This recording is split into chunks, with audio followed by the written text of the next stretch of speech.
Good morning, Devils fans. It is July 17th, and with still not much happening around the league news-wise, today's episode is going to be about a topic I think will probably be an ongoing discussion for multiple seasons to come, and that is Erik Haula versus the Carolina Hurricanes.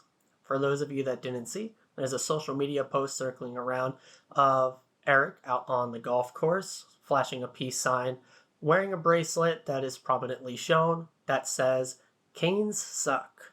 So, is there a possibility this is photoshopped? Absolutely. But I think it is no secret the disdain that Erik Haula has for Carolina, as well as Carolina fans have for Erik Haula. How much you want to say the dislike goes in either direction, hard to say for sure. Obviously, some Canes fans more than others, and I'm sure for Erik, it wavers here and there depending on if we're playing them or not. So I kind of wanted to just dive into the history of this, at least as far as I'm aware of the situation, what I was able to look up and find out. If there is any facts that I got wrong throughout this episode, please correct me, as I do want the record to be straight. But I think I did a pretty good job diving through different news articles, trying to read different fan comments and the like.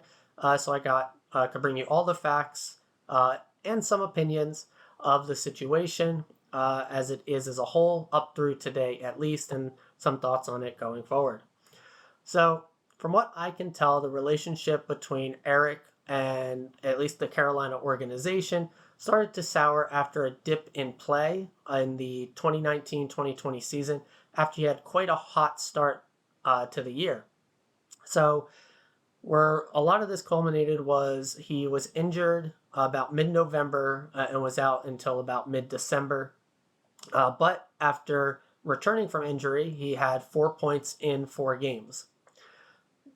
The real linchpin in this whole situation was on December 30th, 2019, Erik and his wife Kristen had announced that their unborn child had no longer had a heartbeat and that their pregnancy was lost.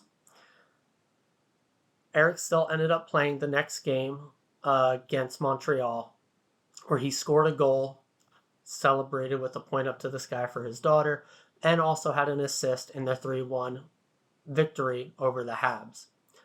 After this game, however, he had 1 goal and 4 assists in the following 20 games before he was traded to Florida. Before the loss of their child, Erik had 14 points in the 20 games to start the season. So obviously there was a bit of a dip in play, but he had an injury. Less than a week later, he loses his daughter, has a strong performance that very next game, and then, at least production-wise, which is what a lot of fans are going to be looking at, had a dip. So during this slump, as well, he was a healthy scratch towards the end of it before being traded. So, and then apparently some also behind the scenes stuff. From what I can gather, although there was nothing fully properly sourced that I could find on this on a quick search, there was an altercation with another player outside of the locker room where Haula expressed that he had issues with his deployment, the time on ice he was getting, and that the fact that this was a contract year for him, especially after starting so strong, he felt like he was not being given the opportunity to show that he still was a top flight type player and was looking to be utilized as such. And obviously, with this tumultuous time for him and his family, wanted to be able to secure, as much of a future for him and them via his next contract as he could. There likely was even more behind the scenes stuff, as there seemed to be a bit of head bashing between him and the coaching staff almost all year long as well. But most of that was kind of blown over with the very hot and strong production start to the season for him. But really, again, came to a head when that production began to dip off towards the end of the season. A bit of the opposite of what happened here, although from my understanding, Erik has been a fantastic locker room presence for the Devils. He's had no issues with our coaching staff and his utilization here, but the mirror of that was he had a slow start production-wise here, but strong impacts, and then ended the season with much better production. But from my understanding, it wasn't all of this that really brought the disdain of Carolina fans to him, to their credit. From my understanding, they're very understanding of the injury, the loss of his child, and just needing a change of scenes. Going through all of that, this was his first season there, his only season there. And so it's just a lot of bad vibes, with all of that happening to him and wanting out.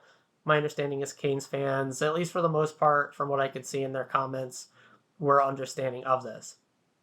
The issue came when he was moved on from Florida, moved to Nashville the following season, and again for the first time, met Carolina in the playoffs. He seemed to have impacted his presence in these playoffs by being a bit of a pest against Natchez and a bit with Aho, and this seemed to really rub Canes fans the wrong way. I couldn't see anything this from official sources or anything coming out from players or team. Natchez did comment that he never had issues with Haula while they were on the team, so he was a bit surprised by this. Just figured, hockey guys playing, being hockey players, and just knowing whose skin to try to get under, possibly being former teammates. But Canes fans seem to think that this was very specifically directed, that Haula seemed to possibly have issues with these couple of players, and that's why he targeted them in the playoffs. But, we'll never know unless Erik were to tell us himself. But this is really where the Carolina Hurricane fans' grudge started to grow with Erik. This compounded, making Haula public enemy number one in Carolina, when he was also then moving on to Boston, where he then again met Carolina in the playoffs, and again was a bit of a pest, but again was eliminated by Carolina. So, you're starting to see a trend here. Erik meets Carolina in the playoffs multiple years in a row. He's a bit of a pest to Carolina's players, and fans just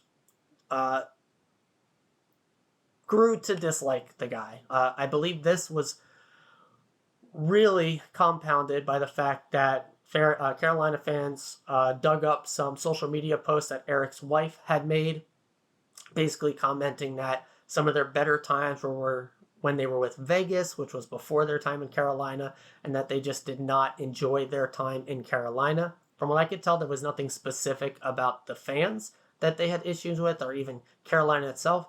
My assumption would be that they lost a child while they were in Carolina. He had a bad injury while they were in Carolina.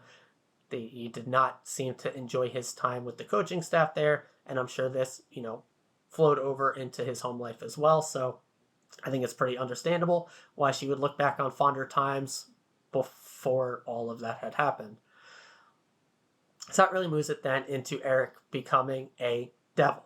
So, as we all know, we also met Carolina in the playoffs, and we were also eliminated, making it 3 seasons in a row of Erik being booed by Carolina fans and being eliminated by Carolina. So I don't think it's much of a surprise that the guy probably does not like the team very much, which I can't really blame him. It's a sport. Little petty grudges and stuff don't bother me in this type of stuff, as long as it doesn't spill over into anything serious.